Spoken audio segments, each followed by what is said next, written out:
What's going on, everybody? Tuesday of the month, and we have Scale Success Reptile Podcast. So thank you guys for joining us. I already see we got some people in the chat. We got Emilio V Reptiles. Shout out to the V Unit. Joe, also from the V Unit. X Morphery, Enchanted Hogs. Thank you for stopping by. We have a really good one today.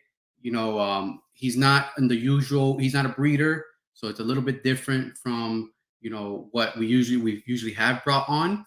He's just a keeper and a reptile enthusiast. It's really, I want to pick his brain and see where he's his side of the world, where his side of the community and the reptile world. Alex, thank you for joining. Bosa, the ambassador, thank you for coming on. So I just want to remind everybody, take a moment, subscribe, hit the like button, and hit the notification so you guys know when we upload new videos. We also do pre-recorded videos of just how we're doing with our Western hog noses. It's us, myself, and my family, my daughters, and my wife. So we appreciate it if you guys subscribe, like, and comment on the videos that we upload. We do at least one video a week, but we're definitely going to bring up more in the next week or two. We're going to start putting more content out along still with the podcast. And, again, always remember, support USARK, National USARK Florida, and, support each other within the community. So we're going to bring Bruce on. Give us a second, and he's going to come on in a few seconds.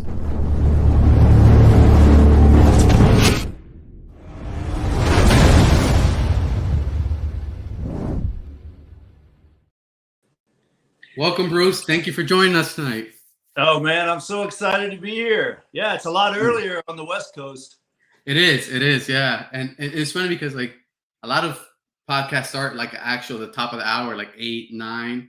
But 8:30 for me is that time where I have, I've done, the after-school activities and come back and be able to get on here and give my full attention.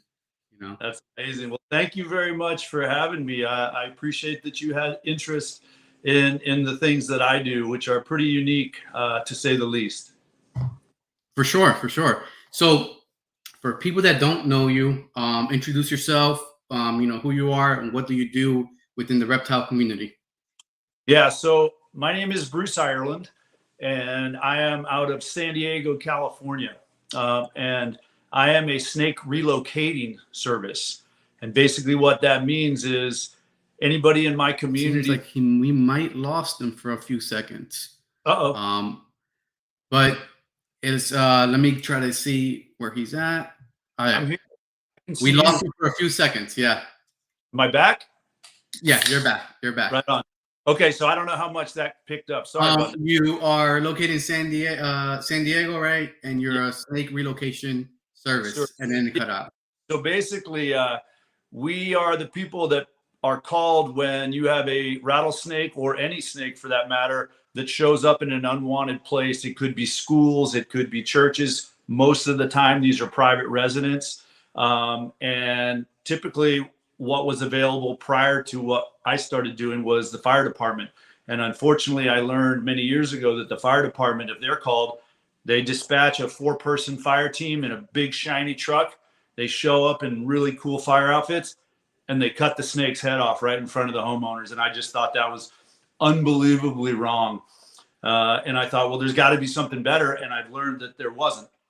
So when I started doing this, it was kind of a grassroots, if you will, small town, try to help my neighbors. And then from there, it blew up.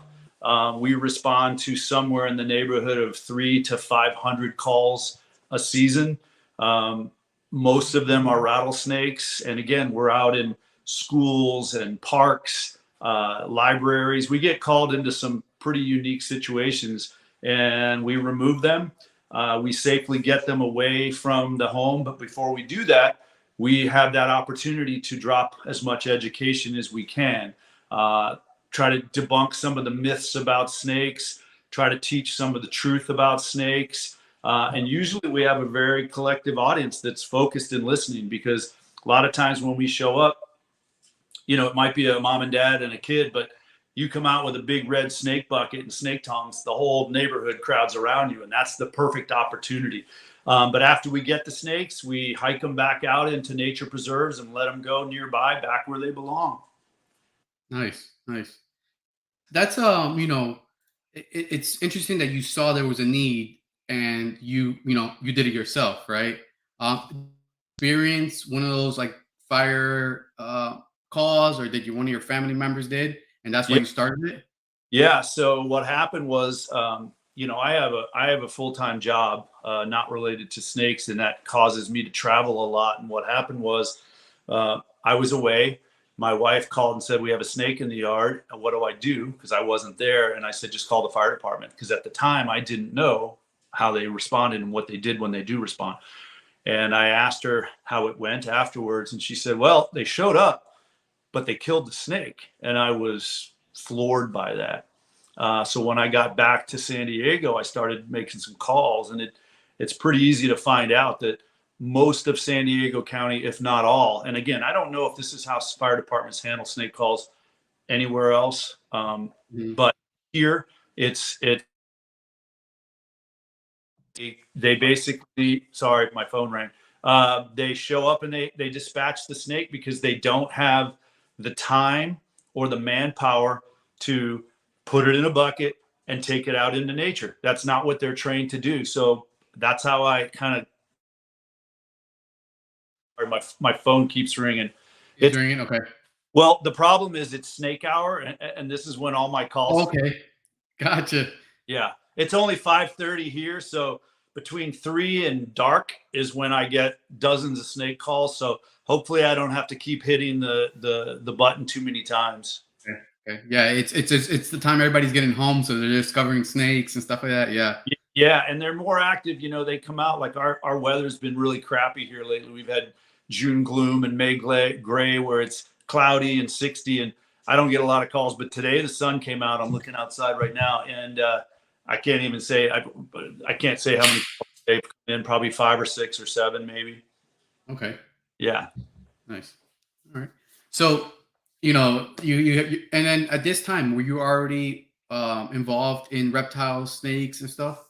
Yeah, Okay. so my whole life since I was probably 6 years old, I've been involved with snakes. My family moved from London, England, to Houston, Texas. My dad took a job, and we moved to a part of Houston that was not developed. And in my backyard, almost literally, I had hundreds of acres of reptiles and snakes, and I found them fascinating. My parents back then, and this is back in 1975. I'm aging myself. It was back when parents just said, "Go, we'll see you at dinner time," and I would leave. As soon as it would light enough, I could take my bike and I would go with a backpack and I would just go searching for. In Texas, we had water moccasins, we had copperheads, we had rattlesnakes, and we had coral snakes. So it was like the holy grail of snakes. And what was cool is, even as a young boy, my dad was very supportive of it. I don't think he really knew what he was supporting, because I was bringing home venomous snakes at age 7 and 8. But as long as I was distracted and not bothering him, he was fine with that. But he built me a really cool enclosure, and I would bring snakes home. And I quickly learned that kids really were interested in snakes, and the fact that I had snakes that other kids could come and look at made me, kind of the cool The kid. Yeah, the cool kid in the neighborhood. Yeah, Yeah. but the fact that they were coming over and seeing them kind of made me feel cool. So yeah, since then, age 7 or 6, I've pretty much been involved in snakes in one aspect or another my whole life. Nice, nice. That's a very long time. To be involved in reptile. Are you Where calling me old? No, and you're not at all. I, You're just very long time. And, I had reptiles when I was in high school. My mother was definitely afraid of snakes, so what I got away with was an iguana under my bed. In a 10-gallon tank. It was a small iguana and stuff like that. And eventually, left home and gave my iguana away. And never really got back into it until my daughters were starting getting interested in, start watching YouTube, And one day they never thought my two daughters would come and tell me, "Hey, Bobby, we want a hog nose snake." I go, "You guys want what?" "Yeah, we want a snake for a pet." I was like, "You guys aren't afraid of snakes?" It's like, "No." I was like, "Okay, cool." I was like, "We'll talk about it." And then I go, "We'll talk about it." And then a year went by. They asked a couple more times, and that's when I really saw that they were really interested in it. It didn't just fall off, right? And then we got one Western hognose, and now we're up to 20 something of them, right? And they still love them, huh? They still love them. Yeah, we're on summer break now, so they're home. They come in here multiple times a day, hold the snakes, look at them. This is our first breeding season, so we have eggs, and we're uh, almost every day we're getting a set of eggs being laid. So it's pretty cool to see That's that process of it. that's amazing. Good for you, man. Thank you, thank you. And like we talked about before we came on the air, you break the fear cycle in kids, you've got a kid the rest of their life that's no longer afraid of snakes, and that's key. Very That's true. key because I was raised in Texas where so many people feel and still feel the only good snake is a dead snake, and I can't tell you how many times a day I hear that, and every time I hear it, I my blood boils, and I want to push back, but the fact is I can't. But when we get an opportunity like you did with your daughters, and I did with, like, I have a 12 and a 14-year-old, and they're the bravest girls I know. They fear nothing, and Yeah. snakes is that's just part of their life. Yep. They know the truth about snakes, and therefore there is no fear. And when you know the truth about anything, it's hard to fear something you know a lot about. You know what I'm saying? I agree. I agree. Yeah. And I think, like you said, it breaks that fear barrier. 'Cause you're not afraid of something that most people on this planet are afraid of. So I think it gives them a little more sense of, security of being able to go out and do other stuff within the world too, because now they're handling these animals that people are afraid of, and to them Yeah, is normal. yeah, Um, my yeah. little one, especially, she goes to school. She just finished first grade. And one day was wear your favorite T-shirt to school during spring week. So she wore our T-shirt with our logo on it. And I guess kids started asking her about it. And she comes home. She goes, Bobby, I have 3 friends that want to get snakes from us. That's I was like, beautiful. cool, cool. And then she goes, I'm gonna take them stickers. So she took them stickers and stuff like that. And to the last day of school, she goes, my friends want snakes. I go, okay, did you give them the stickers? We have our QR code. I was like, tell them to tell their parents to go onto our social media and stuff like that if they really want. But I think even just getting like our family members here, our kids' friends and stuff like that, and bringing them into the snake room, just watching them, it's very interesting. Like even our older uncles and aunts that have been afraid of snakes their whole life walk into this room and we're like, oh, I'm not gonna touch one, but I'll see it. And then they're like, oh, that's really cool. That's a cool color. And it starts opening those wheels start turning to open Hey, the mind. do you see the light bulb go on, right? Yeah, yeah, it's really I, interesting. It's we really kinda- amazing. we talked about it before we went on the air a little bit. Mhm. One of the things that I'm fortunate enough to get to do is a lot of public speaking and a lot of teaching and snake awareness. We do, one or two a month, which is great. And a lot of times it's big groups. We've had 200-300 people in a room, and I always start the talk with, raise your hand if you like snakes. And I already know the answer. I already know it's going to be a tiny minority of that group. And I thank everybody. And then I say, okay, now raise your hand if you don't like snakes, or you hate snakes, or you're afraid of snakes. And then, of course, 80%, 90% of the hands go up. And then I always immediately target a couple people. I pick a young person, I pick an older person, and I ask them, why are you afraid of snakes? And it's almost the same answer every time, because I was taught that way, or my parents, or my grandparents, or I watched a movie that taught me that they're bad. And that's when you start to realize that the fear of snakes is, first of all, vast. Most people in the world, for that matter, fear snakes, and it's because they were taught to fear them. So Mhm. your job and what I do with my service, breaking that fear, breaking that fear mold is key, because, if you have an opportunity to teach a child not to fear a snake or anything for that matter, they're going to perpetuate that on throughout their lives. They are then going to be a proponent of that thing, the snake or the, whatever it is. And it's just such a cool moment when you see the light bulb go on, It is. It is. So, you were saying you got into snakes young age, and then to this day, do you have snake as pets, or you're keeping at your house and stuff like that? Yeah. So we started with the, like every family or a lot of families, we got the ball python because my girls, like your girls, were saying, Dad, you're around snakes all the time, but we don't have one. So we got the ball python. It was a rescue. Somebody didn't want it anymore, so that was great. Mm-hmm.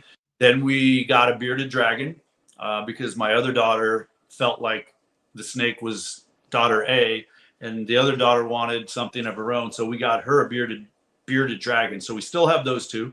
And then I now have a 6-foot Florida king snake that somebody called and said, I can't keep this thing anymore. So Elvis, his name's Elvis. He's the king.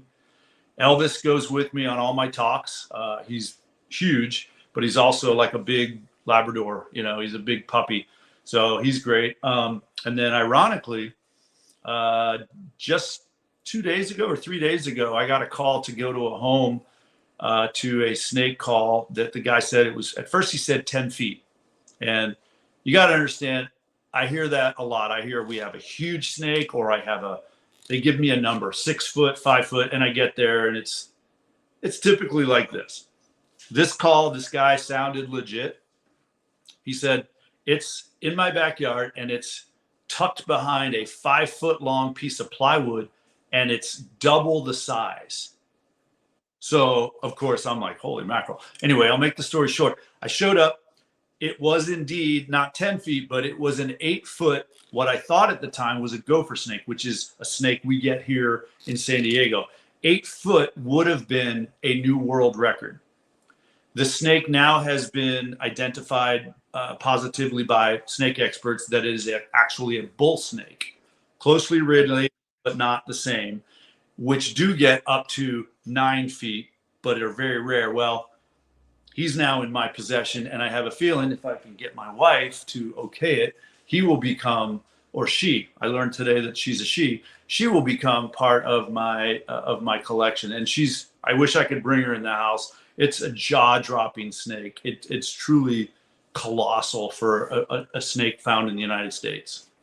Is this one of your recent posts on your Instagram? Because I was looking at it. Okay. Yeah. I'm gonna screen share and yeah, if see that.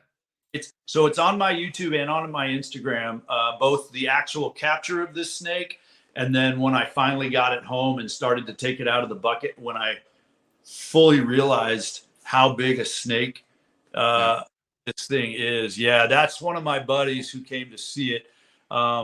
At that point, the snake was not very happy with me. Open mouth, gaping, hissing. And that's pretty typical of this species. Bull snakes, gopher snakes, and pine snakes are all closely related. They all will hiss. There it is. There's when I realize, holy crap. How big, how long it is, yeah. And I'm 6'2", plus I'm in a hat. And I stretched my arm out as high as I could go, and I still had snake in my hand, and the snake's head's on the ground. I mean, just a colossal dinosaur of a snake. They just don't get that big in nature, sadly, for obvious reasons. Humans, cars, they just can't live that long to get that big. And somehow this guy did, or girl. Sorry, I just learned today it's a girl. I gotta rethink the name now, because I named it after a Drago from Rocky II, the boxer from Russia. Yeah. But now I can't call her Drago. So I gotta think, anybody can come up with a good name for an 8.5 foot or 8 foot bull snake, let me know. I'm taking name candidates. Okay. So guys, his Instagram is Wrangler_Bruce. So go, give him a follow and go check it out. Comment some names on the post to see who If you guys got some good names for a big female bull snake. That hisses. Yeah. No, I she should looks call her really my wife. good too. She seems mad at me all the time. I should just call her my wife's name, but she wouldn't like. She's in the background going, whatever. That's good. So you want to keep her as a pet? Well, here's my wife's yelling no. So here's the deal.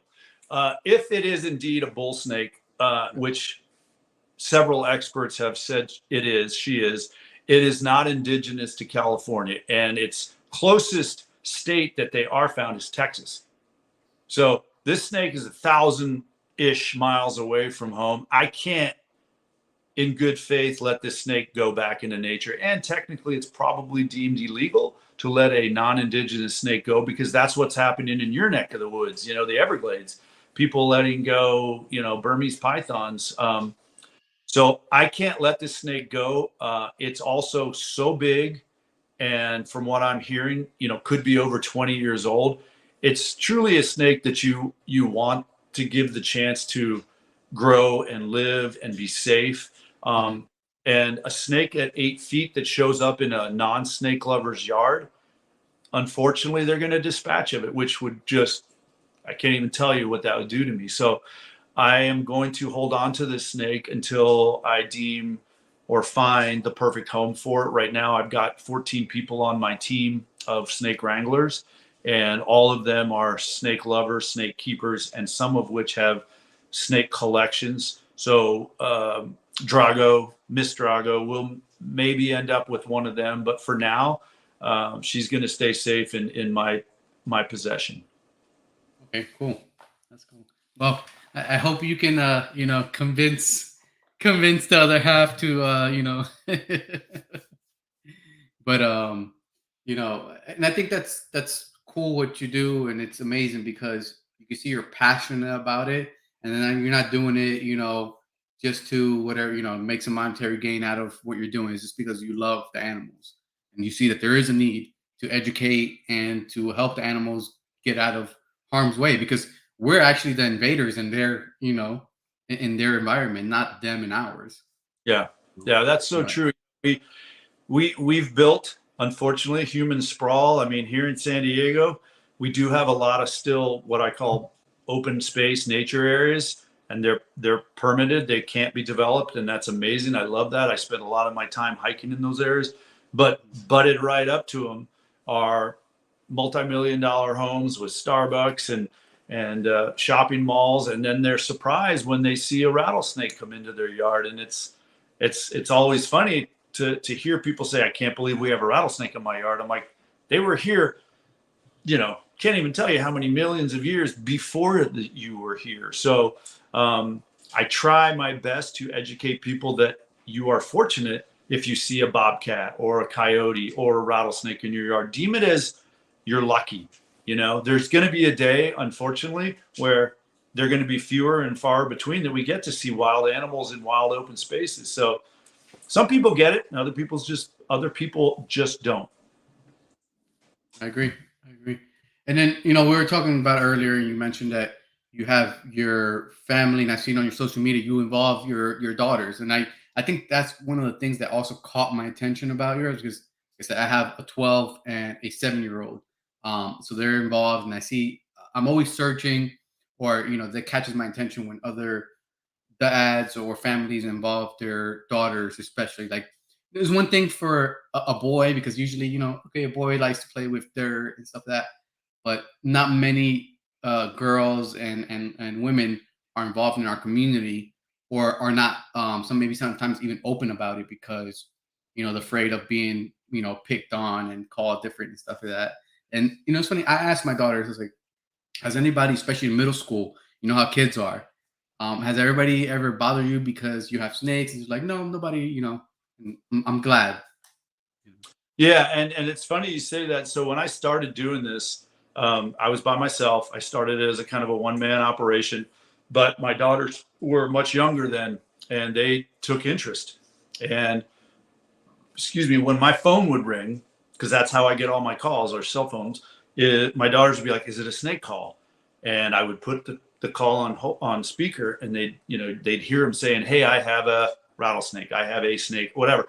And the girls would get so excited, and we would run out to the car, and we would get so excited, and they would roll with me. And pretty soon they got to a point where they could identify all our local snakes quickly, whether it was or wasn't a venomous snake. And I always told them, okay, you guys are, knowledgeable enough now that if we get to a home and you immediately identify that snake as non-venomous, you go ahead and be the ones that open the bucket, pick the snake up and get it. And I got to tell you, it was always funny to watch the homeowner who was, hiding in the background because they see a snake, and they see a little 7-year-old girl dressed in a pink tutu run up, pick up a 4-foot gopher snake, give it a kiss, and put it in the bucket. You could just see their mouths like, so it was pretty cool. And they've continued to have that love of nature. We're a family that travels a lot. We try to take one big trip a year, and we are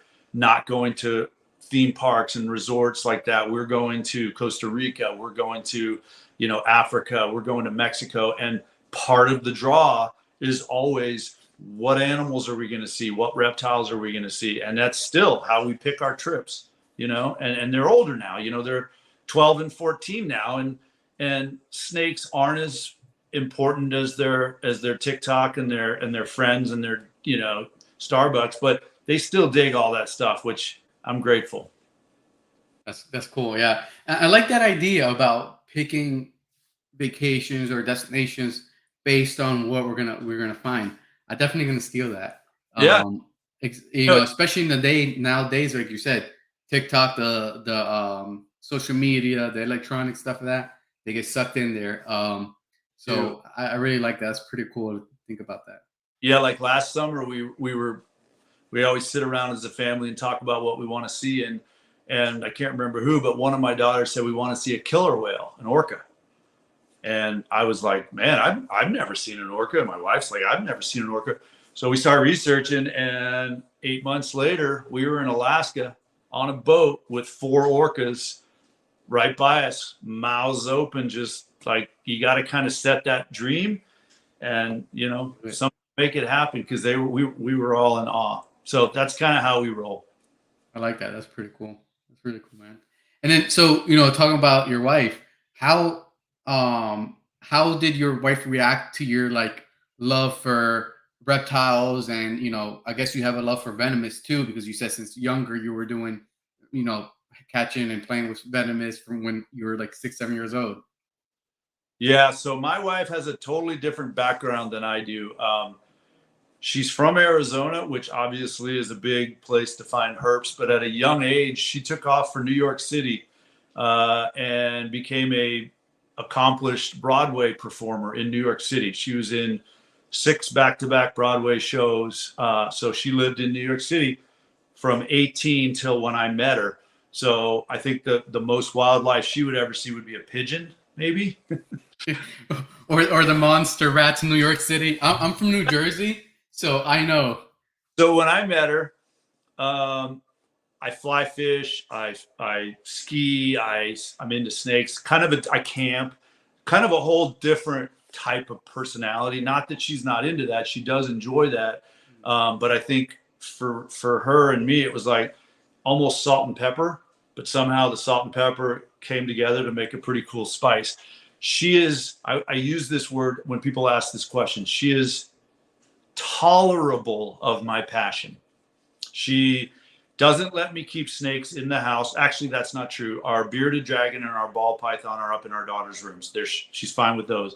But anything else that comes in this house, especially venomous, they're in a special place in my garage.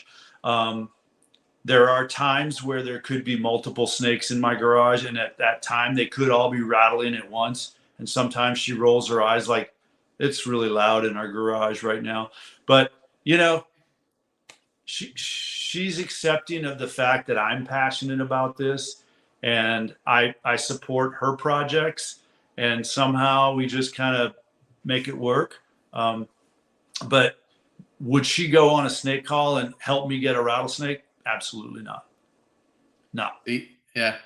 And that's, it's, and that's, it's, I think, on the one end of the extremes, because you're dealing with venomous snakes, and sometimes, where my wife, same thing. It was when I said, okay, I think I want to get them the snake. She said, okay, but you're gonna deal with it. She goes, I'm not afraid of snakes. I just don't want to have to deal with another pet. Right. So I was like, okay. We went and got one, picked one out. We brought it home, and then we got another one. And then when we decided, it's like, what about breeding them? Because they watch Snake Discovery, so they're seeing that they're breeding them, and they're talking about all of the snake eggs and all this. And they're like, they asked me, like, well, what if we breed them? I was like, I don't know. Mommy's definitely not gonna want us. You know, we're lucky we got 3 snakes right now. Yeah. Um, you know, and then so I brought it up to her and did the sales pitch, and she says, okay, but I'm not helping with cleaning any poop, any other stuff. You got to do it yourself. And Yeah. and the girls, I was like, all right, me and the girls are gonna do it. And to this day, I think my wife has cleaned a cage out maybe once. She will come and hold and stuff the snakes. She has her favorite snake and stuff like that. Um, but she's not hands on every day. My daughters are, they're coming in here, they're cleaning. Um, because from the beginning, that was the deal. All right, if you really guys want the experience of breeding and bringing up these snakes, you guys got to work. Yeah. And this summer, like a week before the end of the school, I told them, like, hey, we have like over 100 eggs in the incubator right now. So I told him, like, in the next 2-3 weeks, we're gonna get very busy with feeding, spot cleaning, all that stuff with all these babies. Are you guys ready? They're like, yes. I was like, all right, it's not gonna be sitting in the couch watching TV all day, because there's gonna be work to do this summer. Yeah. So they're very excited. I'm excited for them to, to this day, all the experiences we're having with these animals is really cool. Well, and And it's similar, bonding you with your kids, yeah. it's getting them away from their phones and their TikToks. And no offense to TikTok or any of the social media platforms. I mean, I use them, you use them, Mm-hmm. but you got to get them away from that. You got to get them outdoors. You got to get them camping, and to have a passion. It could be chipmunks. It could be, whatever. It doesn't matter. You chose snakes. I chose snakes. Other people choose other things, but it's that time with your kids that, it's invaluable. You can't put a price on it, right? Yep. Yep. You So, know, so how long have you been doing the snake relocation? I think it was 2 years before COVID when we had the snake in our yard Okay. that got killed. So I don't know, what is that? 6 years? It's been, how long have we been out of COVID now? 2 years. 20, yeah, Yeah. 2 years. We're in 2023, so I'll say 4 years. 2019, 2020. Yeah. Yeah, it was 2 years before that. So it's like I started out pretty small. I think the first year that I used Nextdoor, that's kind of how I started. I put an ad on Nextdoor, and I just said, if anybody has an unwelcome snake, please don't call the fire department. Call me. It's a free service. I'll show up. I'll give you some education. I'll take the snake, put it back where it belongs. I think it was kind of late in the season. I think it was August, and I think I had maybe 30 or 40 calls. And then we get into our winter months, which typically our cold season. We don't have snakes from like December, January, February, sometimes into March. It was quiet. And then I started posting again on Nextdoor. And the very first full actual year, and I was by myself, I didn't have any Wranglers yet. I think I had over 100 calls. In fact, it's funny is my girls drew an art picture that they had the number 100 made out of snakes, and I put it on Nextdoor that we're at, I think at the time we were at 90 snakes, and I said, whoever calls us for the 100 snakes gets this handmade piece of art by my daughters. And it was just cute. Yeah. And for the 100th snake, my wife went, we went, they were all there. We presented the little piece to them. So I know we got over 100. I would say the first year was 125, and then the next year it was 200, then it was 300. It's just gotten bigger and bigger, and I'm super grateful for that. Fortunately and unfortunately, we've been put on the news multiple times. We've been in magazines. The Dodo has run some of our stories, which is all fabulous and great. But what's happening is somehow the name Snake Wranglers, and my name in particular, and my phone number in particular, has gotten out. I've had calls from Michigan, I've had calls from Texas, I've had calls from Florida, and they just Google Snake Wrangler and somehow get my contact. So now when I get a call, I have to, very first thing I say, where are you calling from? And I'm so thrilled when I hear one of our close towns. I'm like, great, okay, I can help you. But if, oh, I'm calling from Dallas, Texas, well, sorry, I can't help you. Wrong Wrangler. Yeah, wrong Wrangler. And I wish I had a connection to Wranglers in every state that I could push them to. And like here in California, I only handle a very small part of San Diego County. I have friends that if I hear it's in a certain part of town, that's where the call goes. I've got dear friends down south. I've got a couple buddies up north.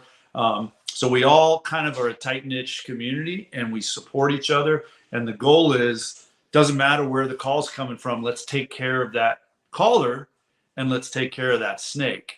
And I think that's pretty cool that it's a pretty supportive community for the most part. And like I said, I think we had 400 calls last year, and of those we got 358 snakes. So that's really good. Yeah. Yeah. And then, so, what did you do for yourself, like to educate yourself on, especially the venomous snakes that you're dealing with? And then, what was it? And then, what's, is there anything special, permits, license that you have to get with the state of California to be able to do what you do?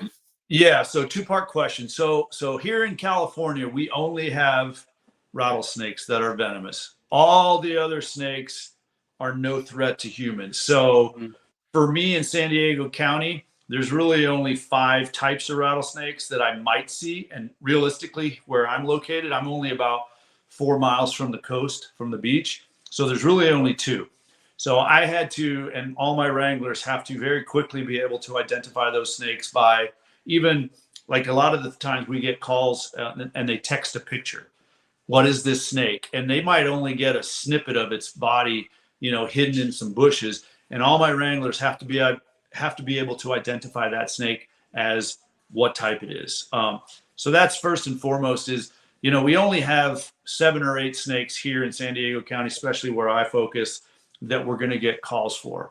And all of my wranglers are very versed on those snakes. If you get into the eastern part of San Diego County, you actually get into mountains, and then there's different snakes. And then if you go over the mountains, you're into the desert, and you're going to find sidewinders and different kinds, Mojave rattlesnakes, which are, one of the most toxic, if not the most toxic, but I never see them here. It's all kind of divided. So, and then second part, as far as licensing, technically a fishing license is required to possess snakes in the state of California, which all my wranglers have. And there are certain species of snakes here that are just off limits, that are protected, that we just don't touch. Okay. So even if they are within a community or somebody's backyard, you guys can't relocate it for the most part? We're not supposed to. Yeah. Okay. Gotcha. All right. Yeah. So, and you're saying you have a team that helps you out? Well, yeah. I mean, I have a team. Sorry, I'm going to uncross my legs here. I had, like I said, started as a solo independent person, and now I have 14 wranglers plus myself, so we're 15, and it's made up of a hodgepodge of different personalities.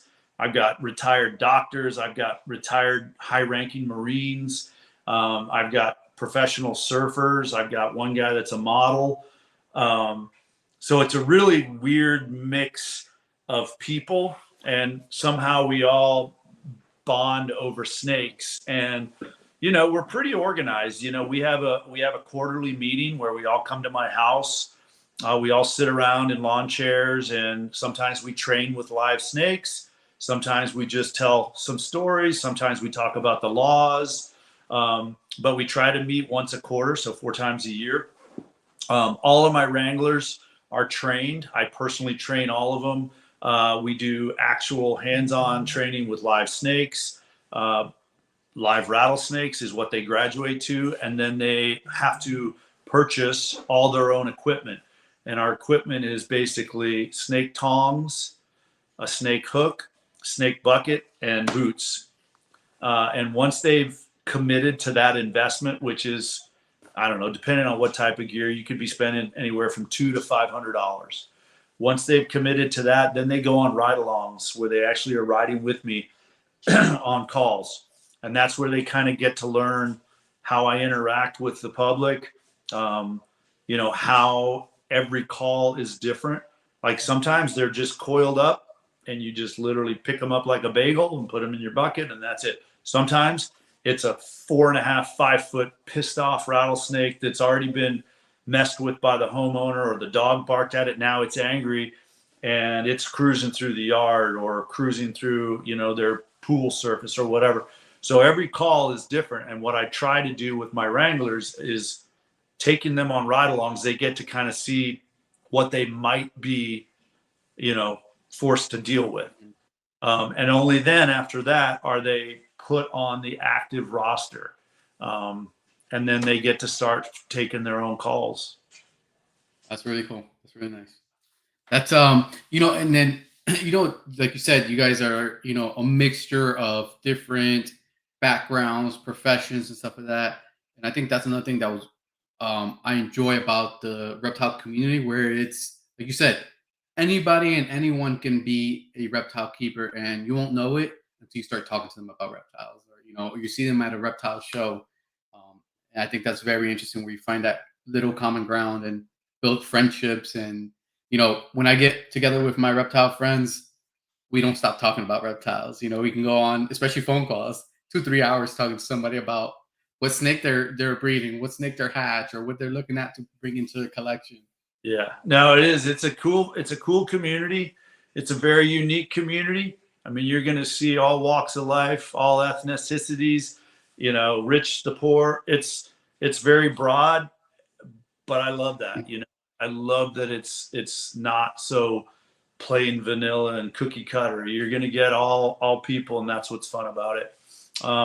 And like with my calls, I'm rolling on calls to multi-million-dollar homes, and then half an hour later, I'm in a trailer park. And the beautiful thing is, they're all amazing people. They've all made the decision to not kill it and to call someone to come and remove the snake because they know it's going to go to a better place. And it doesn't matter if it was $1 million home or a trailer park. They're the same. They're all cut from the same cloth, which I love that. I like that. That's pretty cool.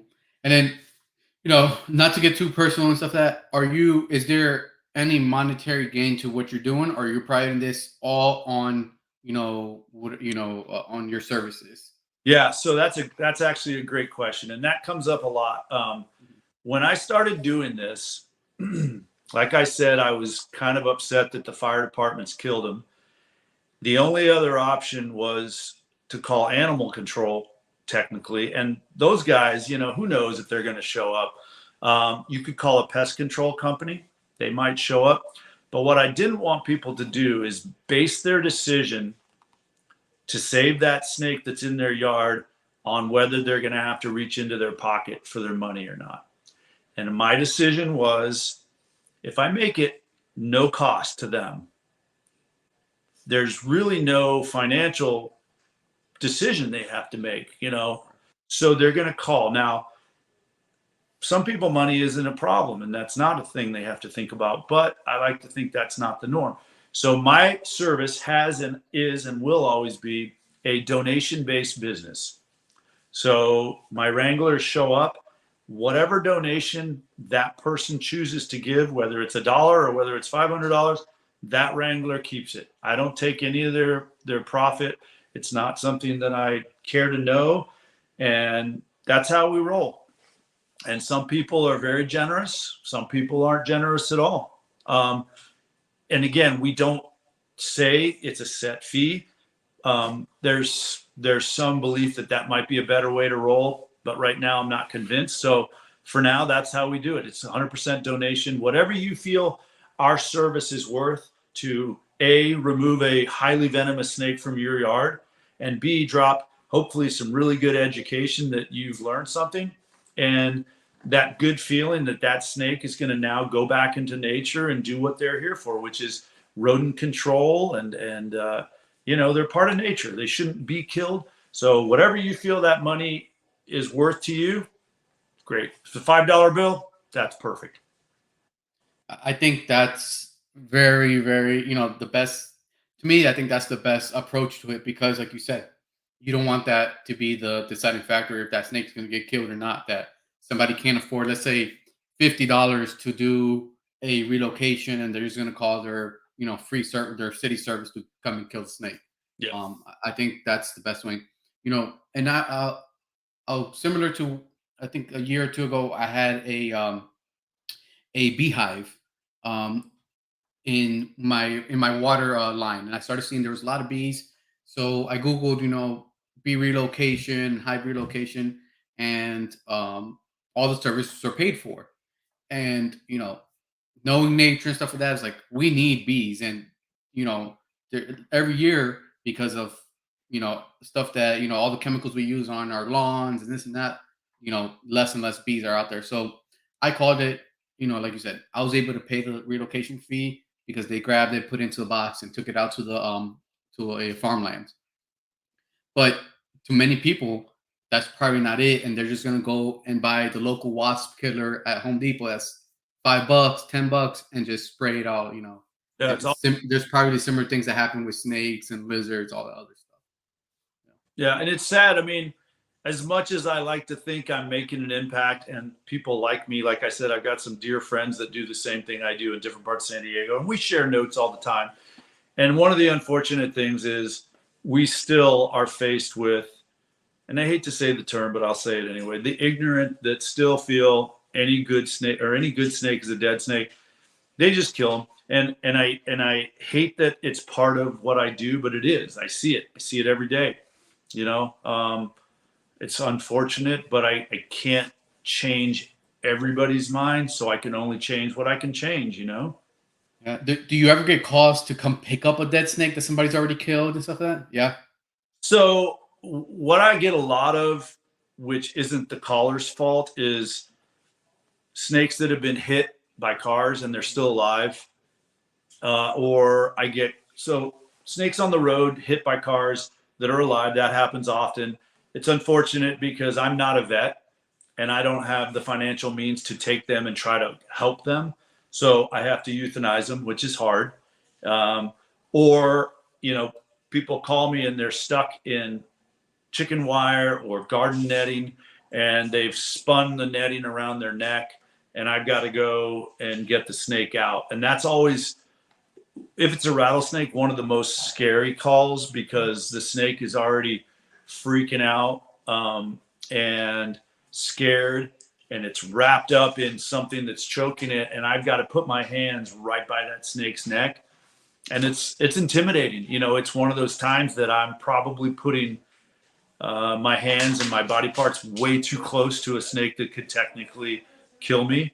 It's hard, but I also want to save that snake. So calls like that are hard. Dead on the road are hard. Stuck on those glue traps that are made for rodents. The snake gets on there, and a lot of times I can't get them off, so I got to euthanize them. It's part of what I do. It's not one part, but when you deal with any animal or human, you deal with life. You're going to deal with death. Doctors, they see death just as much as they see life. So it's the unfortunate dark side to what I do. Yeah, and that's, I think, similar to, us breeders and stuff like that. It's like, we breed for the pet trade and people that want to have pet snakes. And sometimes with us breeding them and, the lifestyle that we give them or the food and stuff like that, we have animals that pass away eventually and stuff like that. And it's unfortunately, people don't talk about that. But it is the truth. Same thing like, a pet snake is probably going to outlive a snake that is breeding. So I think that's something, a good topic to talk about. Like, it's not all, sunshine and rainbows all the time. We're just getting a snake relocated and putting it back into the wild where it belongs. But you also have to deal with, snakes that are dead or that you personally might have to euthanize just because of the situation they're in. Yeah, it's hard. am a big proponent of saving snakes, but there's times, like you just said, that you just can't. But think about it. Anybody that keeps any kind of pet, you can keep cats, dogs, guinea pigs, they all die, right? It's just, you give them the best life that you can while they're with you. Like, I have 2 dogs. They're laying at my feet right now. I got a 16-year-old lab laying at my feet right now, and she's probably pushing the lifespan, and I'm already bracing for that day that I got to take her in. So it's, if you're gonna have pets of any kind, you have to prepare that they aren't going to be here forever. Correct. Yeah. And then preparing your kids and stuff like that, because same thing, we have dogs that are the same age as my oldest, and the lifespan is getting there, and it's already been a talk of like they're older, they're slowing down, so you guys are gonna see changes and stuff like that. But yeah, like you say, you got to prepare. You can't just hope that they're gonna live forever, because they don't, unfortunately. But and I think the thing with pet ownership is, again, whatever you own as pets, you have to be a responsible, realistic person to realize you got to take care of this animal. You got to give it food. You got to give it water. You got to give it exercise. And people that decide to have pets that aren't responsible really upset me. You see people that have dogs and they chain them in the front yard and they don't give them water, and these dogs just live a pitiful life.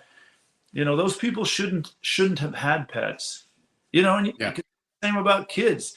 There's people that probably shouldn't have decided to bring a child into this world, but they did. But I'm not like that. My idea of a pet is, it's a family member, and I'm sure you feel like that about your snakes. I mean, you're probably very passionate about them, and they're probably very well cared for. And like you said, they're probably thrilled to be in an environment where there isn't animals trying to kill them. They get a meal every 2 weeks. They always have fresh water. If they go to the bathroom, it's cleaned up. They're probably pretty happy, right? Yeah. I mean, Yeah. And that's one thing, that I like to be transparent of what I do, and I post, and show videos and of what, I mean, right here, this is my snake room and stuff. Everything is very clean, and just because personally, I'm a very neat, clean person. You mentioned that you have Marines that are part of your Wrangler and stuff like that. I was in the Marine Corps, so that stuff is instilled in me. Yeah, ingrained into me and stuff like that I can't get over. And like you said, there's certain people that shouldn't have pets, or like you said, some children, bringing children into his life. It's just try to give the animal the best care that you can, and give them a good life. Yeah. And again, I'm not saying that you should go out and find an animal in the wild and bring it in, because I truly believe that wild animals should be wild animals. But the snakes you have are captive bred. The snakes I have never been wild, except for this giant bull snake. I don't even know the backstory, but for the most part, the animals that I keep never were in the wild. So they don't, a lot of people will say, oh, they shouldn't be in a cage. Well, I get that, but your snakes, my snakes, they probably have never been out in the wild. Right. And, so they don't know that aspect, And you know what? And then we also help with us breeding captive bred animals. We're also helping the wild population, because you know what? People are still want to. This started, keeping reptiles and any kind of animal started because people were started taking it from the wild. All right. So if we're captive breeding them by generations, like most snakes or reptiles are within the regular commerce. We're actually helping the wild population, because people don't have to go out and pluck animals out from the wild. Yeah. And it's kind of a big taboo thing. If you're a snake enthusiast, herp lover, if you will, herpetology, the study of, it is a known taboo thing to go out and take a wild snake from the wild and bring it into your home. It's like really actually almost sinful if you find someone out collecting wild snakes. So I don't know personally anybody that does it. And if I do, I certainly don't know that about them. But most people I know, if it's wild, it's wild. If it's a pet, it's a pet. There's no go out, catch a wild snake and make it your pet. Yeah. It's not a thing you should do. So in some like for Western hognose, because that's what we do. There is some people that will collect gravid females Yep. or collect the eggs and make him captive. Make him a captive animal to strengthen the bloodline of what's currently in captivity. Because eventually, you know, breeding these animals, eventually you're going to crossbreed some kind of family tree together, and causing issues and stuff like that. I mean, Hmm. things that happen within dogs, and the overbreeding of certain species. I mean, certain breeds of dogs are that have issues, and Yeah. some people are trying to do that within the reptile community, and then release the either with if it was a gravid female or if they caught eggs and bring them into captivity and stuff. Hmm. That's interesting. Yeah, I didn't know that. So that makes good sense. I mean, that I get that. And your reference to dogs, they overbreed certain breeds to be so pure that you ultimately, you know, make it not so pure. Correct. So Correct. yeah. Yeah. All right, we lost him, but he'll be back on. There we go. Sorry. This is the Another snake cause. only it's 6:26 here. We should get 3 or 4 more tonight, but I'll deal with them when I get off this Okay. call. Okay. Cool. So, do you go on snake calls every day? I mean, if you get a caller. Well, so yes and no. So we're seasonal here. We don't get hard winters in San Diego, but we do get 3 months ish that are cold, where our temperatures are down in the mid 30s, and we don't get any calls then. Typically December, January, February, and then depending on weather in March, it just goes quiet. That's when we look to do other things. We still go out look for snakes because that's the time of year we can go what we call flipping. So we have out in nature, we put out pieces of plywood, and over time they build a little ecosystem underneath them. And you go in the winter, and the snakes have found those boards to winter under, like a kind of like a den. And we flip the boards, and we can often find snakes. So that's when I'm out hiking in those months looking. But our calls pick up mid-March. And then all the way through, late November, early December. And yes, we get on busy days, we could have 10 calls. Average, I'd say, is 4 to 5. It's really weather dependent. Here in San Diego, we're close to the coast. Like I said, the beach is pretty close. We can get dreary, like yesterday and the day before were cloudy, 58, 60 degrees. I had one call each day. But as soon as that sun breaks out, and it gets 65, 67, 68, and above 70, the snakes they're cold-blooded creatures, as you know. So, they start to warm up, they feel that sun, and they're going to go out and start looking for food. And when they're out moving around, that's when they come in contact with us, humans, right? Yeah, for sure. So, and back to the conversation, like you really have no monetary gain of the services you do. So I'm guessing you don't do this full time. How, and you have a regular profession. How do you Yeah, manage that? yeah. Um, Full-time job, and have done it for a long time. I've been with my company, great company, and I do this as a volunteer service. And now that I've got my volunteers behind me, if I'm working, which I do every day for long hours, those calls just go out to my team. And then weekends, I'm available. And then after 5 o'clock, we still have 2 hours of snake calls. 3 sometimes once the time changes. I could get snake calls till 8:30, 9 o'clock at night. So it works really well that I have a team now, because there was a period of time where I was trying to juggle a lot. Luckily COVID kind of came in the middle of that, so my industry, the hospitality industry, got hit really hard, hotel business, and nothing was really happening, so it yeah, allowed me to still focus on my job but also focus on the snakes. But now my industry, the hotel industry, is picked back up again, but I have a great team that I rely on, and they do a great job of, if I can't go, they cover me. that's good. That's great. And I think, that's important having the team, right? If not, you probably miss a lot of calls during the day. That Yeah, that's hard for me. Like I get emotionally involved in this stuff, and if I know that somebody's going to not get their call handled, they are probably going to call the fire department next. And like we talked about earlier, they're going to show up and that's the end of that snake. So now that I have a very reliable, trustworthy team, I'd say 99.5% of my calls are covered. That's great. That's great. Yeah. I gotta tell you, you and your team are doing a great service because, we definitely need it out in the communities and, given, and I think not just the actual relocation animals, but the education you guys are giving the team.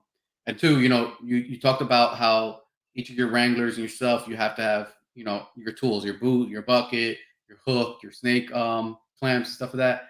Um, I really like to hear that too because I'm pretty sure within some venomous communities, people are free handling venomous snakes, and so back to social media, putting that on social media, and then what happens with social media? It starts trends, and especially younger adults and children Yeah. start following certain trends and can put people in danger, right? Yeah, and again, I know exactly what you're talking about. And there's some big social media presence out there that have millions of followers, and a lot of them believe that free handling venomous snakes is acceptable. And I'm not going to critique them. I'm not going to condemn them. Excuse me. I think a lot of the animals that they're free handling are their pets, and they've probably built trust in those animals. The snakes we deal with, they're not pets. They are wild. They are highly toxic in some cases, and my wranglers know there is absolutely zero free handling of snakes. Even if you think you have the most mellow, chilled out rattlesnake, you don't touch that thing because a bite is absolutely no joke. And I think a lot of those people on social media that do free handle, if you peel back a few layers, a lot of them have been bitten. I'm not going to name any names, but there are multiple that have a ton of followers that have been bitten by some incredibly toxic snakes, and they're probably their own captive snakes, but that snake chose to bite. I'm not going to play that game. I don't put a gun to my head with one bullet and spin it. I'm certainly not going to free handle a snake. Yeah, yeah, and that's a very good point where you said like some of these people are handling snakes that have been in their care for since probably hatchlings and stuff like that, and that also is a different setting, a different snake than what the general public's going to go see outside in front of their homes. In California, Texas, Arizona, Sure. Florida. I think when I've done talked about snakes in presentations, what I tell kids and adults is if you don't know what the snake is, leave it alone. Try to call a professional, and most of the time the snake is going to go away. Yeah. Yeah, it's interesting because like I said earlier, I do a lot of public speaking about snakes, and I always end up talking about bites. And unfortunately, if it's an adult crowd, I don't bring this up with there's kids, but the number of deaths in the United States by venomous snakes is incredibly low. I think it's less than 8 annually. And that's a really low number. And of that, there's probably 8,000 people that are bitten. I think that's the average. So that's a really low number. But what's interesting about the number of people bitten is there's a high percentage of those that could have avoided it. They chose to engage the snake by moving it, by antagonizing it, by trying to kill it, whatever, but they were bitten. If they'd have just left that snake alone, they wouldn't have been a statistic, But you get like India and Africa and Australia, the death toll is, hundreds of thousands of people. And a lot of times it's accidental. These people are walking around in villages with sandals on, and these snakes over there are far more toxic than they are here. And they don't have access to anti-venom and the medical community that we have here in the United States. We're very fortunate. That's why our death toll, and because the snakes aren't as toxic here. But you go to India, and there's a snake over there called a saw-scaled viper that is the most deadly, not the most toxic, but causes the most deaths than any other snake on the planet. And it's only about 15 inches long, but the death percentage is super high because it's super toxic. It's tiny. and people just don't have access. So here, I always tell people the chance of you being bitten by a snake that you leave alone are minuscule. You choose to engage that snake, and that's on you. You know, you want to pet the bear, you want to poke the tiger, do it, but that's on you, right? Yep. Yeah. Because even that 8-footer snake that you just recently got, you get a bite from that. It's not gonna cause serious harm, but it's gonna give you a good gash, right? And like you said, it's Yeah, any snake can bite. And I guess when we do shows or expos, when at snake reptile shows, a lot of people's question is the snakes bite. I go, I was just any gonna. animal can bite you. Your Yeah, cat, your dog can bite you, and it's like you just got to be aware of how you're handling the animal and be confident with handling the animal. yeah, and that's exactly what I was just gonna say. Is just because it's not a venomous snake, it's gonna bite if it feels threatened. They're not out to get us. They don't chase. They don't jump. They're not going to pursue us. But if you corner it or make it feel where it has no other options, whether it's a gopher snake or a rattlesnake, you're going to get tagged. And I've been bitten, never by a venomous snake. I'll go on record, but I've been bitten. I can't even think how many times by non-venomous, because I just choose to pick them up and free handle instead of using my tools. That's a choice I make. But for the general public, if you see a snake out in the wild and you're not 100% sure what it is, or even if you are, even if it's just a harmless whatever, if you don't know how to handle it, you're going to get bitten, and it's not fun. So just enjoy them from a safe distance, take your pictures, enjoy them for what they are, beautiful part of nature, but just don't engage them and you'll be fine. I agree. I agree. So, and what's you guys' protocol with in case you get bit by a venomous snake? Yeah. So I can go on record saying so far none of us have been bitten. We've all had some close calls, but we're fortunate here in San Diego that most all of the major hospitals have anti-venom. So protocol would be, immediately transport to hospital. If we can't get to a car, we're going to call 911 and we're going to get either a helicopter ride or a car ride or an ambulance ride. But there are hospitals, spread out around San Diego County that all are frequently treating snake bite. It's pretty common here. We have a lot of rattlesnakes, and it's also a very outdoor influenced type of lifestyle. A lot of people run, a lot of people play golf, a lot of people bike, a lot of people hike. And if you're out there, there's a chance. So our hospitals are all ready to roll. Anti-venom is very effective on rattlesnake bites. If you're bitten and you seek help and you get there quickly, not quickly, but if you get there relatively quickly, you're going to be fine. It's not going to kill you. It's very treatable, and the percentage of survival rate is almost 100%, 99.5%, I'd say. So yeah, any of our guys get bitten, or if we're somewhere where there is a person bitten, keep that person calm, keep the heart rate low, remove anything that's potentially going to get tight, because the first thing that's going to happen is swelling. So if I was bitten on my left hand, I would take off my wedding ring. I'd probably take off my watch and my other stuff. Don't do anything else. Don't put a tourniquet on. Don't cut. Don't suck the blood. Don't do anything. Just get to hospital as quickly as possible. I always tell people time is tissue. The longer you wait, the more tissue damage you're going to have. So That's great advice, and I think that's like you said. People see stuff in the movies and stuff, all that stuff, and think, yeah, oh, this is gonna help. No, I yeah, quick don't. into a hospital. Yeah, Yeah, we're fortunate. Like I said, there are places in the world where if you're bitten, you pretty much know the end result there. If you get bitten in Costa Rica by a bushmaster and you're 100 miles from a hospital, you might want to yeah, start saying prayers. But we don't have snakes in the United States that are that toxic. Believe me, we have some toxic snakes, but nothing like the ones they get in Australia and Africa and India. I mean, we just don't. You know, our most toxic snakes that would be the most dangerous to be bitten by would be the rattlesnakes. And then it scales down, you know, kind of from there. Okay. I mean, you guys in Florida, you know, you have coral snakes, copperheads, water moccasins, and you have the biggest venomous snake in the United States is the eastern diamondback. You know, record lengths 8 foot plus have been recorded. I mean, that's a big venomous snake that's going to have really big fangs and a very big venom yield. And if you're bitten by one of those, you know, you gotta take that very, very seriously.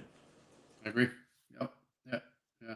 You know, and then so what's the percentage on snake calls that you're actually like rattlesnakes or just, you know, non-venomous versus venomous snakes? Yeah, so we track all our data, and we provide it all to a local college, and they put it all in, you know, they put it into their graphs and everything. And what they're trying to figure out is there times a day, is there temperatures, is it more apt to find rattlesnakes in October versus, you know, July? So all of our data is combined for that purpose. We respond to, you know, like I said, I think we had 400 calls last year. Of those, I think 80% were rattlesnakes. Typically what we try to do is if a call comes in or they text me or whatever and it's non-venomous, I try to get them to keep it because that snake is there. It's helping us with rodents. It probably lives in that general vicinity. So there's really no need to take it. However, there are a lot of people that don't care whether it's a venomous snake or a non-venomous snake. They just want it out of there, which we're happy to help. So most of the snakes that we actually physically remove from properties are actually rattlesnakes. And then, like I said, there are those people that they could care less if it's a king snake or a gopher snake or a racer or whatever. They just want it gone. So we oblige them and we move them and we take them a mile down the road and let them go. And you know, to be clear, because you said you talked to them about keeping them, you're talking about just leaving them be where they're at and let them. Yeah. Yeah, like instead of me coming and getting it, moving it quarter mile or half mile, just let it go through your yard. I always tell people, because our calls come in starting around 3 p.m. and they go till dark. I always tell people, if you're okay with leaving it, I assure you it will not be there in the morning. And if it is, and you still want it gone, I'll come.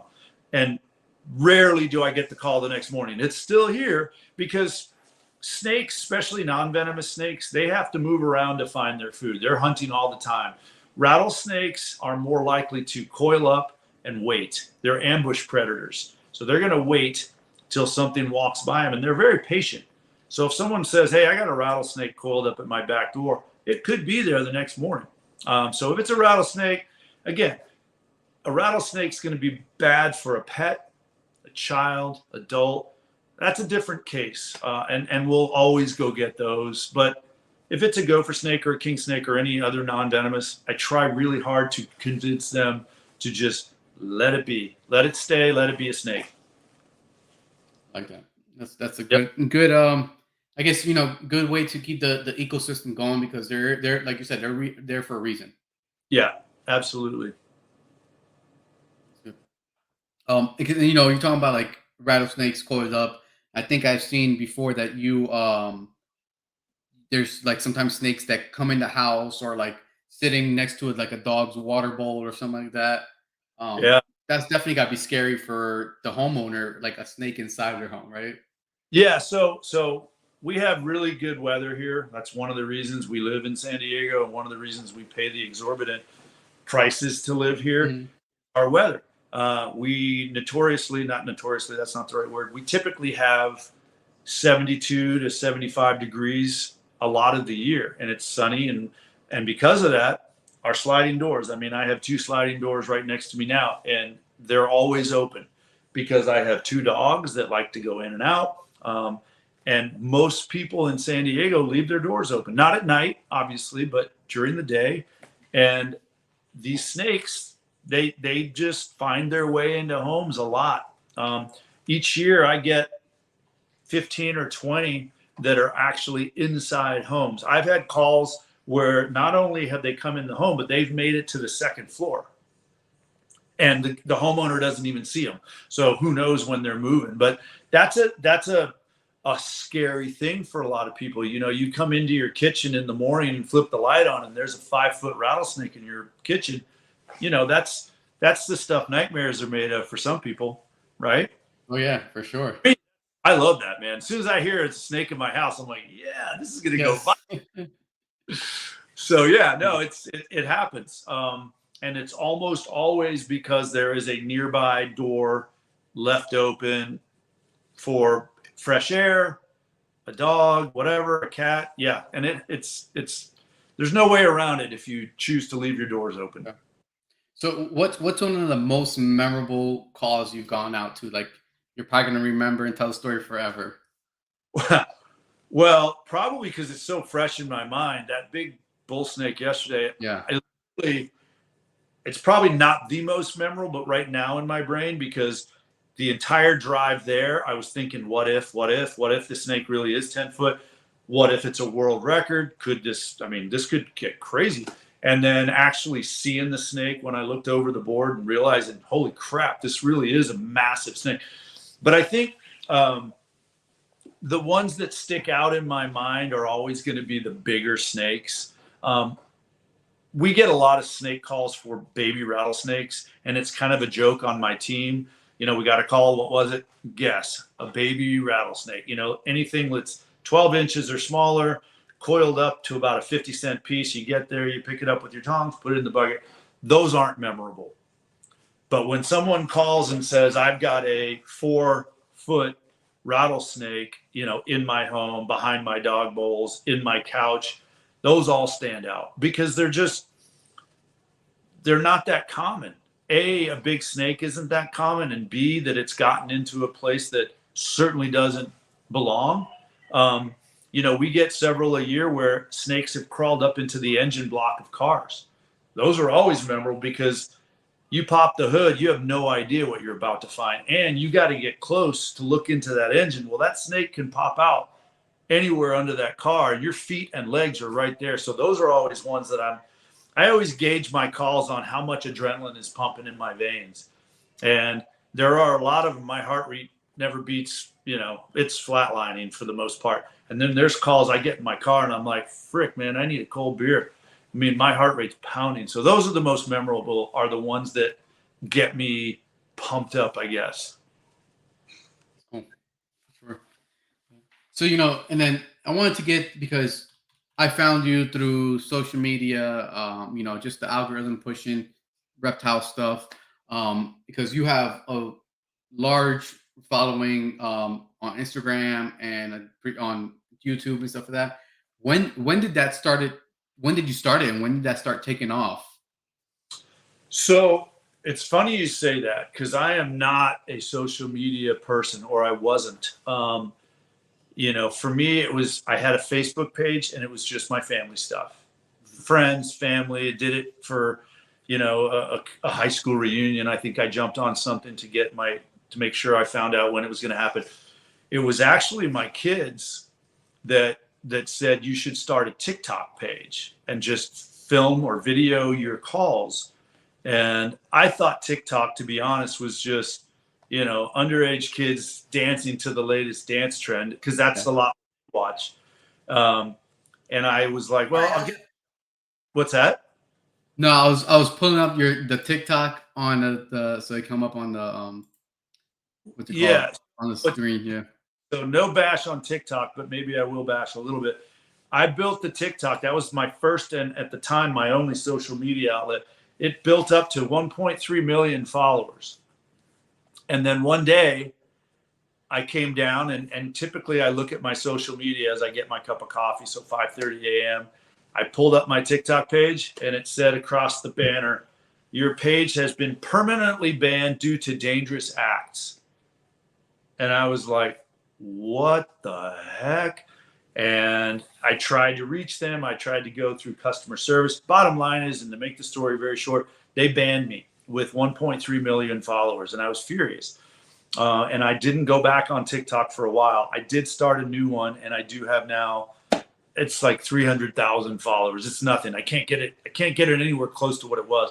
But when they banned me, that's when, in protest almost, I went to YouTube and I went to Instagram, and there's another one called Clapper, which is a US based platform. It's not as big, but those are the three that I jumped over to when TikTok banned me. And what I found was YouTube.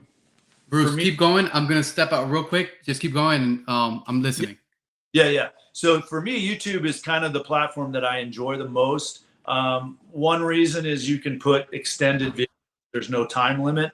And the other reason is they really aren't going to flag any of your videos unless you're doing something really horrific. And I've, knock on wood, have not been flagged on YouTube. So I love the platform. I love the reach. It seems as if the videos that I post on YouTube are seen in parts of the world that, you know, TikTok never got to. I mean, my videos are in India and Israel and Saudi Arabia, and that's just, to me, really cool, knowing that I'm impacting, or at least entertaining maybe people around the world.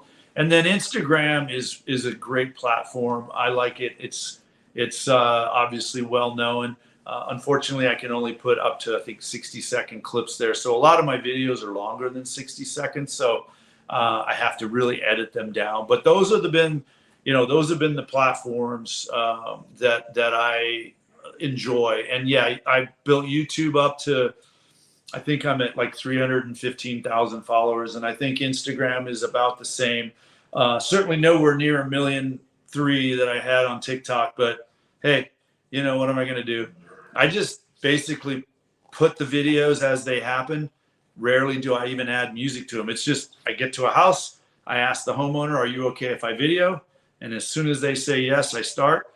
And it's basically the call as it unfolds. You're seeing it kind of as I see it. And sometimes they're boring and those don't get posted. And sometimes, like yesterday's 8-foot snake, it's anything but boring if you're in the snake world. I mean, it was my heart rate was through the roof on that call. So yeah, I'm glad people, you know, I'm thrilled that people enjoy them. Yeah. And like you said, you know, you have a large following on most of the platforms. It helps out get the information. You know, you're not doing just sensational, you know, stuff to get the views. You just were doing what you're doing, and it just happened. It you know, started getting traction. Yeah. I mean, it is. You know, sometimes I'm shocked at what people find interesting. Like, I'll post a video that I think, in my mind, isn't all that exciting, and I wake up the next morning and it's had millions of views, and then I'll post a video that I think, in my mind, is unbelievable, and it'll be a big, you know, flop. So I have no idea what people like. You know, I don't know if it's close calls where I almost get bitten, or is it scary snakes, or is it, I have no idea.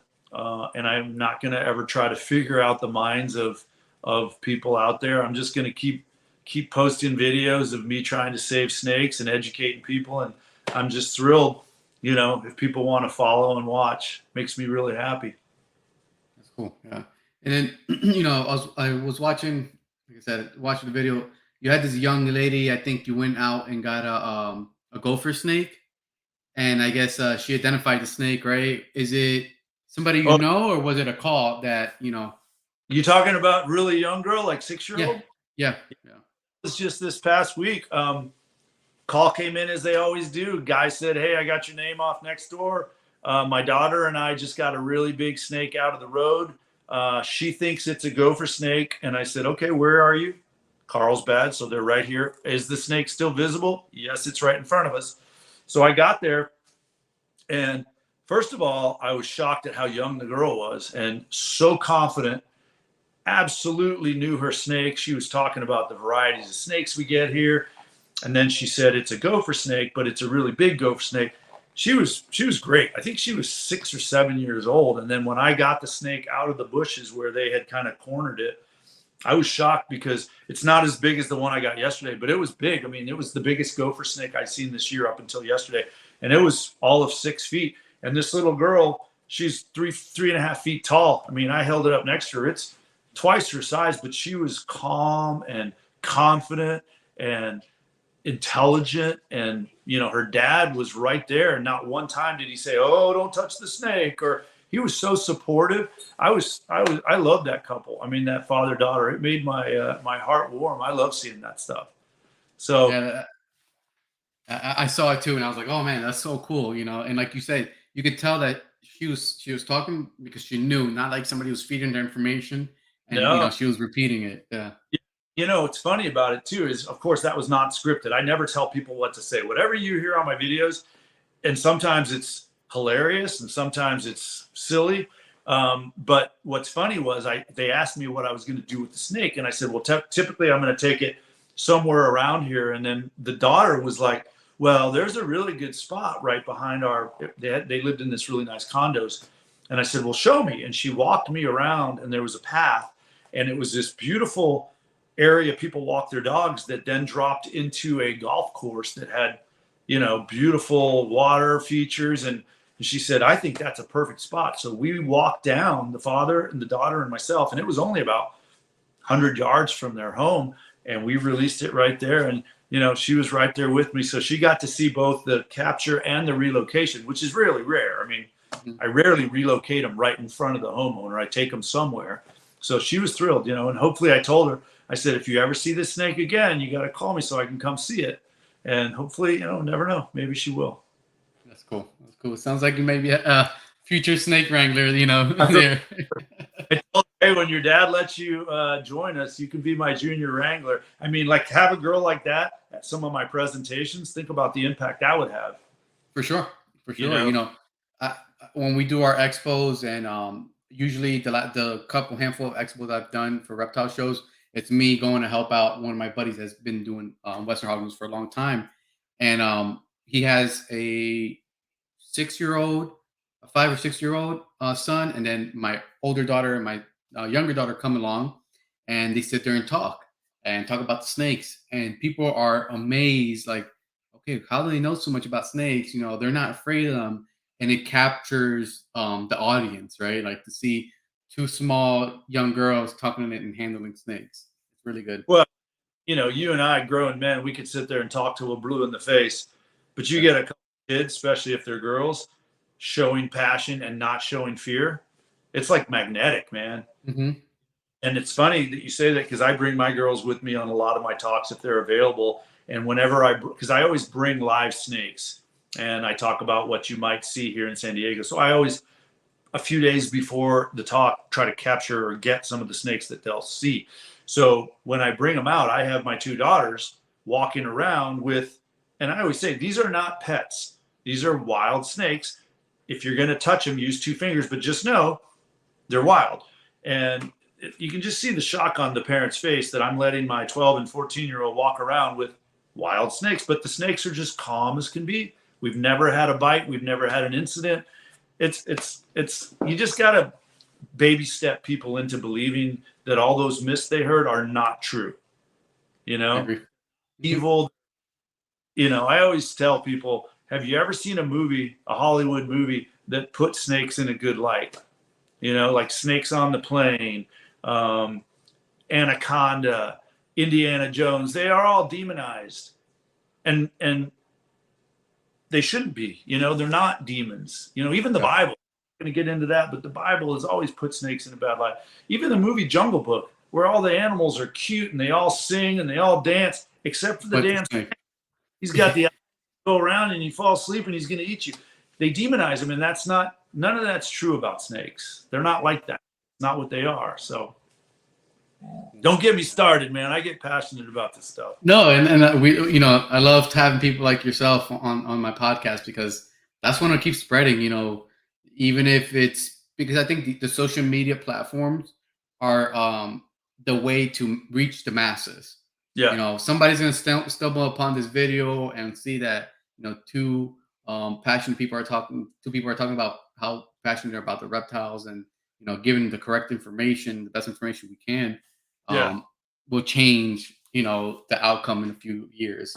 And I Yeah. think here in Florida we've had to deal a lot with in the last 2 3, I mean, for a while, but since I've been getting more involved in the community, with legislations and stuff from our fish and wildlife, and I think a lot of that stems the miseducation of snakes and reptiles. Yeah, and you guys have had some, Florida's had some press where, first of all, the snakes that are now overtaking the Everglades. I mean, that's just a bad situation, you know, and it's invasive species. And the unfortunate thing is, and I've heard a couple different stories how that happened, but two of them that I believe to be true are, one is people are releasing pets that they cared for, and then the snakes got to a point where they couldn't care for them or they got too big, and they just take them and let them go. That's one theory. Another is there was some kind of flood and a bunch of snakes got out. And again, I don't know how much of that is true, but the unfortunate thing is those pythons have bred and overpowered the wildlife that's indigenous there. It's eating the cougars and the gators and the, possums and the raccoons. And that's a bad situation. I mean, I love snakes, but I'm all for those that go out and try to get rid of those invasive species. That's the kind of, snakes that shouldn't be there, you know? Yeah. Yeah. And I think, like you said, the situation with that is so far gone that even the very minimal python hunts and stuff like that are put on by for the state, it's not doing much help because the population is so out of hand already. Yeah. I think and it's like there's, like you said, like your example of what the fire department does with the snakes in your area is just because they don't have the manpower to do and educate everybody and the funding. Same thing for our state, offices and government that deals with the animals is they just don't have the funding to deal with it. But I think the education part is very important, so people don't let their snakes out, or but intentionally or intentional, by mistake. Yeah. Um, Yeah. I mean, we're different here because we don't have the hot, humid climate that mm, snakes like Hermes python, which is what you mainly have there. They wouldn't fare well here. If someone did release one here, it might survive until our cold months, and we don't correct. get 35 degrees. That snake's not going to survive. And there's not enough big prey items here. We don't have gators they can eat. So that problem that you have probably would never happen here. We may get overrun with something else, but it's not going to be Burmese python. Mhm. Yep. Yeah. I agree. Yeah, and then like you said, it's just a problem that we do. It was caused probably. I've heard the same two theories of what you said. Pet owners letting their snake go, and then flood in the facility. Releasing all. Because of the flood, the risk facility. Release all this these snakes and stuff like that. And if both theories might be true, right? Yeah. No. Or it's probably a combination of both. But big snakes like that, they produce a lot of animals at a time. Even the small snakes that I have will lay 10 to 20 eggs at a time. Yeah. You so that's Yeah. that's very interesting. I don't know how they're going to get a handle back on that. Like you said, they have the Python Challenge every August, and in theory, it's a good show of force. But the reality is, they're barely making a dent. But it's something, And I know there's a guy on social media that I think his name is the Python Hunter, and he's got a huge following, and he's licensed by the state. And I know he has a dog that is trained to sniff out the snakes and their eggs. So I know he's making a huge impact there. I give him huge credit, even though it sucks that the way he takes care of them is he's got to kill them. Sorry, my dog's scratching on my leg for attention. I know, sweetie. But hey, every little step helps when you have an invasive problem. But I think the way to fix it is don't let it happen in the first place. If you're a pet owner of snakes, and you got to be responsible. If you choose to buy a Burmese python or a reticulated python, and it's cute when it's 2 feet, but when it's 20, that doesn't give you the right to then release it to the wild, which causes, epic problems for the rest of us. You just got to, you know. And that's one thing I think people don't take account how long reptiles live. And then, big snakes like that, how big they're going to get. Because even the snakes that we have, somebody's a pet owner and stuff like that, the snake could live up to 10, 15 years. Are Even you more. willing to make, yeah, even more? Are you willing to make that commitment of taking care of that snake? You know, Yeah, and that's funny you say that because when I decided to get a ball python for my daughters, they were very young. And I said, now keep in mind, this snake is going to go with you to middle school, to high school. When you leave for college, that snake's going with you. Now, the reality is that's probably not going to happen. I'll probably still have that, but I needed to put that in their brain that this snake is going to live, if taken care of, for up to 20, 25 years. I mean, in captivity, they can live a very long time. And a very good friend of mine, Alex Trejo, who may or may not be on this podcast right now, he said he was going to be checking in. He's a collector and he knows a lot about snakes. He's also a great relocator in the county and a dear friend of mine. But he told me today, and I didn't know this, that reptiles, they never stop growing their entire lives.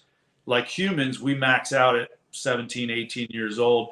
Reptiles continue to grow until the day they die. So if you buy a Ritic or a Burmese or whatever, and it's at a show and you get it and it's 18 inches long, that's cute and all. But you got to know 25 years of life, let's use that number, it's going to continue to grow that entire time. And I didn't know that. And he told me that today, and I was like, sheesh. So my ball python could continue to grow for 20 years, and she's grown a lot, but I didn't think about that. So I even had to think about, well, geez, I'm going to have a pretty big snake. And granted, ball pythons don't get near as big as some of the snakes we've been talking about, but it'll continue to grow the rest of its life.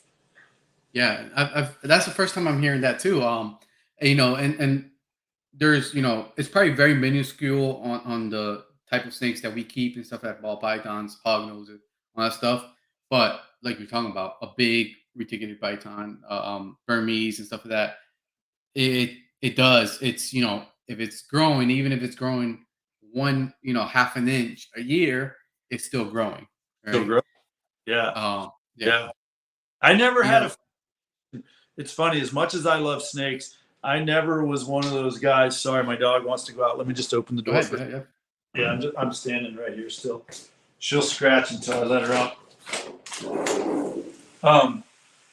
I never had the desire to own a snake that I knew was going to get bigger than me. I just, I just wasn't confident in a snake that could get 20 feet long. I know there are people that have them. I think they're fascinating. Um, I just never considered Yeah. owning a good. And I have friends that have, snake within the snake community and stuff like that in other states. And even they say it's not for everyone.